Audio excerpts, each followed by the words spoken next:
नमस्कार। रामचरितमानस पाठ की श्रृंखला में आज हम आगे का पाठ करेंगे। अभी हम अयोध्या कांड में पाठ कर रहे हैं। दोहा नंबर 20 तक का पाठ हम किए हैं। आज इससे आगे का पाठ करेंगे। पाठ करने से पहले रामचरितमानस को प्रणाम, राजा रामचंद्र जी को प्रणाम और वीर हनुमान जी को प्रणाम। हनुमान जी आकर विराजे और कथा श्रवण करें। तो आइए आगे का पाठ हम करते हैं। नैहर जनमु भरब बरु जाई, जियतन कर विसवती सेवकाई। अरि बस देउ जियावत जाही, मरनु नीकते ही जीवन चाही। मैं भले ही नैहर जाकर वहीं जीवन बिता दूंगी, पर जीते जी सौत की चाकरी नहीं करूंगी। दैव जिसको शत्रु के वश में रखकर जिलाता है, उसके लिए तो जीने की अपेक्षा मरना ही अच्छा है। दीन बचन कह बहु विधि रानी, सुनि कुबरी तिय माया ठानी। अस कस कहूँ मानी मनऊ ना, सुख सुहागु तुम कहू दिन दूना। रानी ने बहुत प्रकार के दीन वचन कहे। उन्हें सुनकर कुबरी ने प्रिया चरित्र फैलाया। वह बोली, तुम मन में ग्लानि मानकर ऐसा क्यों कह रही हो? तुम्हारा सुख सुहाग दिन दिन दूना होगा। जही राउर अति अनभलता का, सोई पाई यह फल परिपाका। जब ते कुमत सुना मैं स्वामिनी, भूखन बासर नींद न जामिनी। जिसने तुम्हारी बुराई चाही है, वही परिणाम में यह बुराई रूप फल पाएगी। हे स्वामिनी, मैंने जब से यह कुमत सुना है, तब से मुझे न तो दिन में कुछ भूख लगती है और न रात में नींद ही आती है। पूछे गुनी रेख तिन्ह खाची, भरत भुआल हो ही यह साची। भामिनी करहु त कहूँ पाऊ, है तुम्हारी सेवा बसराऊ। मैंने ज्योतिषियों से पूछा तो उन्होंने रेखा खींचकर गणित करके अथवा निश्चय पूर्वक कहा कि भरत राजा होंगे। यह सत्य बात है। हे भामिनी, तुम करो तो उपाय मैं बताऊं। राजा तुम्हारी सेवा के बस में है ही। परों कुपतु बचन पर, सकऊं पूत पति त्यागी। कहसी मोर दुख देखी बड़ा, कसन कर वही तलागी। केकई ने कहा, मैं तेरे कहने से कुएं में गिर सकती हूँ, पुत्र और पति को भी छोड़ सकती हूँ। जब तू मेरा बड़ा भारी दुख देखकर कुछ कहती है, तो भला मैं अपने हित के लिए उसे क्यों न करूंगी। कुबरी करी कबूली कैकेयी, कपट छुरी उर पाहन टेई। लखई न रानी निकट दुख कैसे, चरई हरित तिन बलि पशु जैसे। कुबरी ने केकई को सब तरह से कबूल करवाकर कपट रूप छुरी को अपने हृदय रूपी पत्थर पर टेया, उसकी धार को तेज किया। रानी केकई अपने निकट के दुख को कैसे नहीं देखती, जैसे बलि का पशु हरी हरी घास चरता है, पर यह नहीं जानता कि मौत सिर पर नाच रही है। सुनत बात मृदु अंत कठोरी, देती मनहु मधु माहुर घोरी। कहई चेरी सुधि अहई की नाही, स्वामिनी कही हु कथा मोहि पाही। मंथरा की बातें सुनने में तो कोमल हैं, पर परिणाम में कठोर हैं, मानो वह शहद में घोलकर जहर पिला रही हो। दासी कहती है, हे स्वामिनी, तुमने मुझको एक कथा कही थी, उसकी याद है कि नहीं। दुई बरदान भूप सन थाती, मागहु आजु जुड़ावहु छाती। सुतहि राजू राम ही बनवासु, देहु लेहु सब सवति हुलासु। तुम्हारे 2 वरदान राजा के पास धरोहर हैं, आज उन्हें राजा से मांगकर अपनी छाती ठंडी करो। पुत्र को राज्य और राम को वनवास दो, और सौत का सारा आनंद तुम ले लो।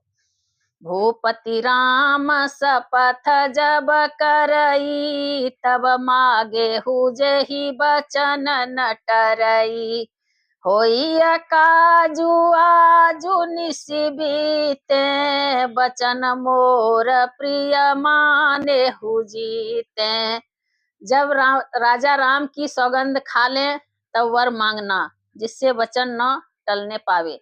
आज की रात बीत गई तो काम बिगड़ जाएगा। मेरी बात को हृदय से प्रिय या प्राणों से भी प्यारी समझना। बड़कु घातु करि पातकनी, कहे सिकोप गृह जाहु। काजू सवारेहु सजग सबु, सहसा जनिपतियाहु। पापिनी मंथरा ने बड़ी बुरी घात लगाकर कहा, कोप भवन में जाओ, सब काम बड़ी सावधानी से बनाना, राजा पर सहसा विश्वास न कर लेना, उनकी बातों में न आ जाना। कुबरी रानी प्राण प्रिय जानी, बार बार बड़ी बुद्धि बखानी। तो ही समहित न मोर संसारा, बहे जात कई भई सिय धारा। कुबरी को रानी ने प्राणों के समान प्रिय समझकर बार बार उसकी बड़ी बुद्धि का बखान किया और बोली, संसार में मेरा तेरे समान हितकारी और कोई नहीं है। तू मुझ बही जाती हुई के लिए सहारा हुई है। जो विधि पूरब मनोरथु काली, करो तो ही चख पूतरियाली। बहु विधि चेरी ही आदर देई, कोप भवन गवनी कैकेयी। यदि विधाता कल मेरा मनोरथ पूरा कर दें तो हे सखी, मैं तुझे आंखों की पुतली बना लूं। इस प्रकार दासी को बहुत तरह से आदर देकर कैकेयी कोप भवन में चली गई। विपत्ति बीजू बरसारी तु चेरी, भूई भई कुमति के कई केरी। पाई कपट जल अंकुर जामा, बर दो दल दुख फल परिणामा। विपत्ति कलह बीज है, दासी वर्षा ऋतु है। कैकेयी की कुबुद्धि उस बीज को बोने के लिए जमीन हो गई। उसमें कपट रूपी जल पाकर अंकुर फूट निकला। अंकुर फूट निकला, दोनों वरदान उस अंकुर के 2 पत्ते हैं और अंत में इसके दुख रूपी फल होगा। कोप समाजु साजी सब सोई, राजु करत निज कुमति बिगोई। राउर नगर कोलाहल होई, यह कुचाली कछु जानन कोई। कैकेयी कोप का सब साज सजकर कोप भवन में जा सोई। राज्य करती हुई वह अपनी दुष्ट बुद्धि से नष्ट हो गई। राजमहल और नगर में धूमधाम मच रही है, इस कुचाल को कोई कुछ नहीं जानता। प्रमुदित पुर नर नारी सब, सजहि सुमंगल चार। एक प्रविशहि एक निर्गमहि, भीर भूप दरबार। बड़े ही आनंदित होकर नगर के सब स्त्री पुरुष शुभ मंगलाचार के साज सज रहे हैं। कोई भीतर जाता है, कोई बाहर निकलता है। राजद्वार में बड़ी भीड़ हो रही है। बाल सखा सुनिहि हर साही, मिली 10-5 राम पहि जाहि। प्रभु आदरहि प्रेम पहिचानी, पूछहि कुशल खेम मृदुबानी। श्री रामचंद्र जी के बाल सखा राज तिलक का समाचार सुनकर हृदय में हर्षित होते हैं। वे 10-5 मिलकर श्री रामचंद्र जी के पास जाते हैं। प्रेम पहचान कर प्रभु श्री रामचंद्र जी उनका आदर करते हैं और कोमल वाणी से कुशल क्षेम पूछते हैं। फिर ही भवन प्रिय आय सुपाई, करत परस पर राम बड़ाई। को रघुबीर सरिस संसारा, सीलु सनेहु निवाह निहारा। अपने प्रिय सखा श्री रामचंद्र जी की आज्ञा पाकर वे आपस में एक दूसरे से श्री रामचंद्र जी की बड़ाई करते हुए घर लौटते हैं और कहते हैं, संसार में श्री रघुनाथ जी के समान शील और स्नेह को निभाने वाला कौन है। जही जही जोनि करम बस भ्रम ही, तहाँ तहाँ ईसु देउ यह हमहि। सेवक हम स्वामी सिय नाहु, होऊ नात यह और निबाहु।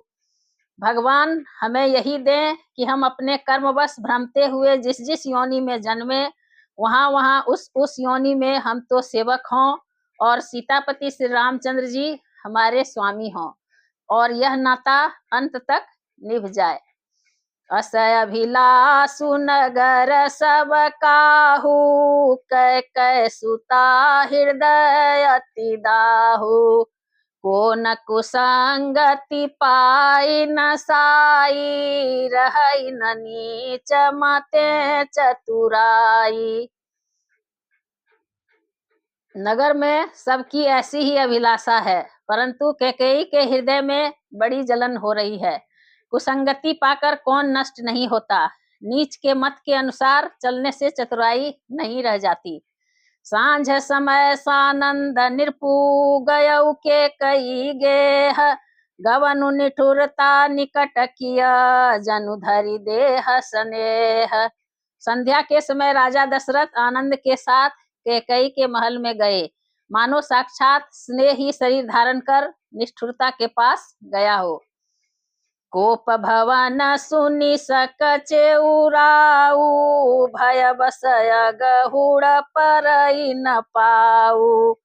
कोप भवन सुनि सकुचे उराऊ, भय बसय गहुड़ परई न पाऊ।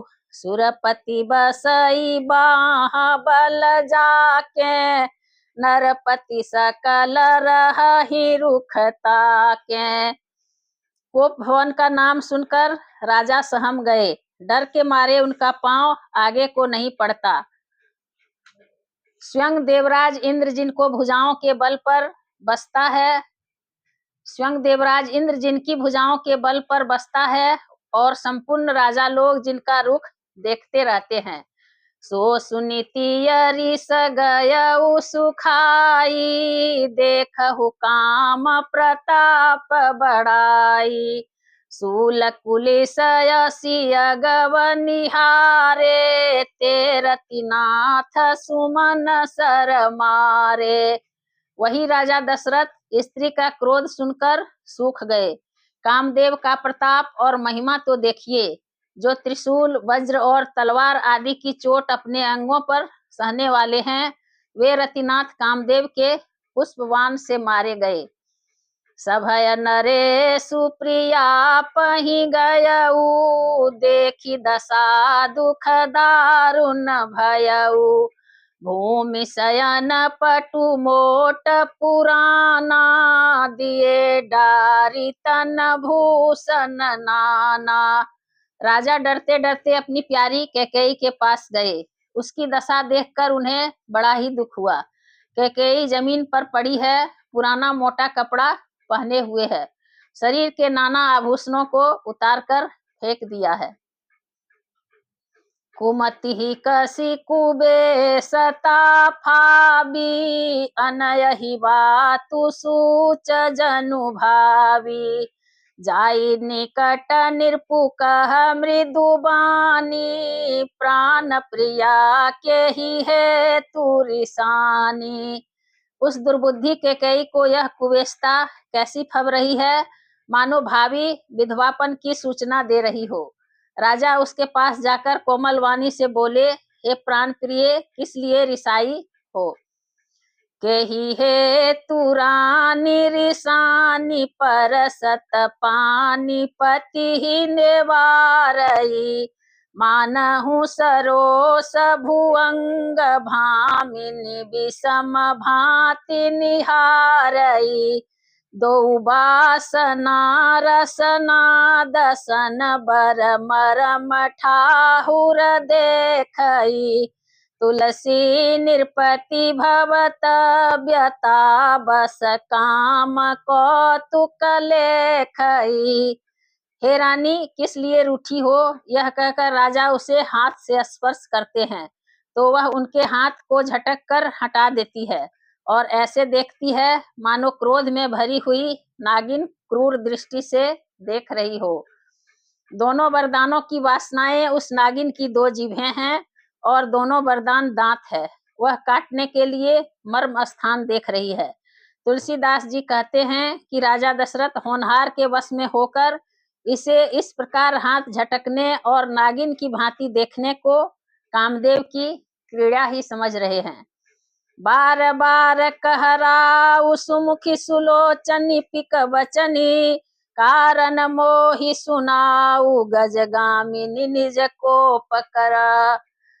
राजा बार बार कह रहे हैं, हे सुमुखी, हे सुलोचनी, हे कोकिल बहनी, हे गजगामिनी, मुझे अपने क्रोध का कारण तो सुना। अनहित तोर प्रिया के किन्हा के दुई सिर के ही जमु चहलिन्हा कहू के ही रंग कही करो नरेसु कहू के ही निरपही निकासो देसु। हे प्रिय, किसने तेरा अनिष्ट किया? किसके दो सिर हैं? यमराज किसको लेना चाहते हैं? कह, किस कंगाल को राजा कर दूं या किस राजा को देश से निकाल दूं? सकऊं तोर यरि अमर उमारी काह कीट बपुरे नर नारी जानसी मोर सुभाऊ बरोरू मनु तव आनन चंद चकोरू। तेरा शत्रु अमर देवता भी हो तो मैं उसे भी मार सकता हूँ। बेचारे कीड़े मकोड़े सरीखे नर नारी तो चीज ही क्या है। हे सुंदरी, तू तो मेरा स्वभाव जानती ही है कि मेरा मन सदा तेरे मुख रूपी चंद्रमा का चकोर है। प्रिया प्राण सुत सरब सुमोरे परिजन प्रजा सकल बस तोरे। प्रिया प्राण सुत सरब सुतोरे परिजन प्रजा सकल बस तोरे। प्रिया प्राण सुत सरब सुमोरे परिजन प्रजा सकल बस तोरे। जो कछु कहो कपट करी तो ही भामिनी राम सपथ सत मोही। हे प्रिय, मेरी प्रजा कुटुंबी सर्वस्व संपत्ति पुत्र यहाँ तक कि मेरे प्राण भी ये सब तेरे वश में है। यदि मैं तुझसे कुछ कपट करके कहता होऊं तो हे भामिनी, मुझे 100 बार राम की सौगंध है।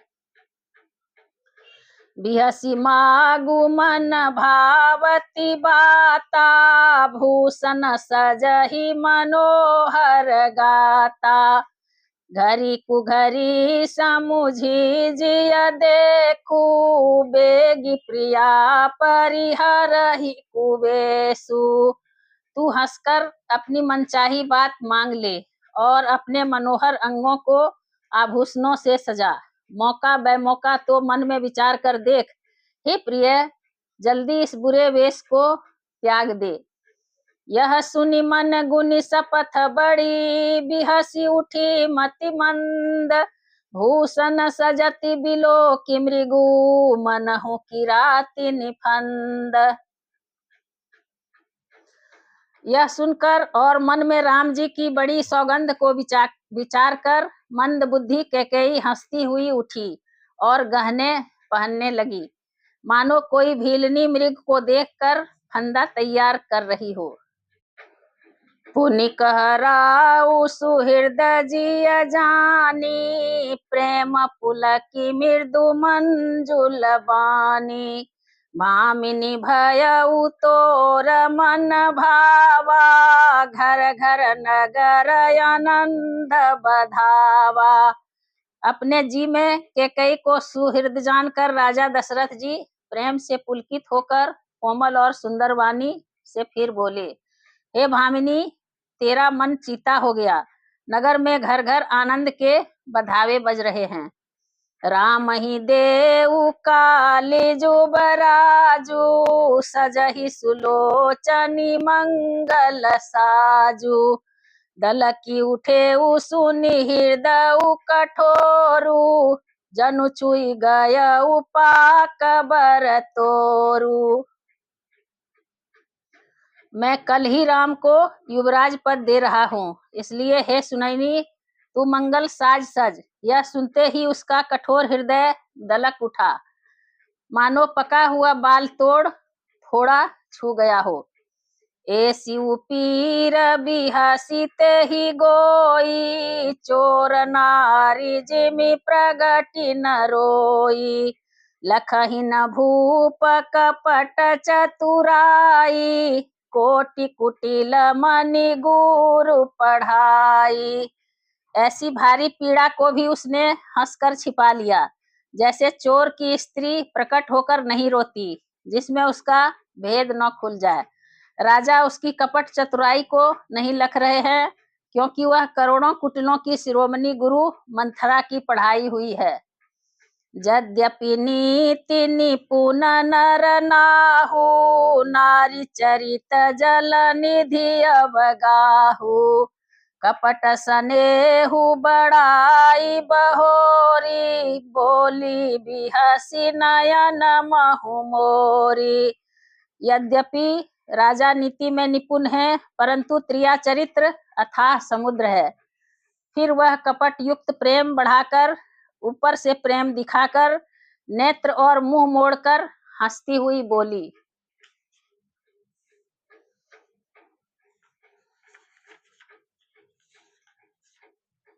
मागु मागु पै कहूँ पिय, कबहु न देहु न लेहु।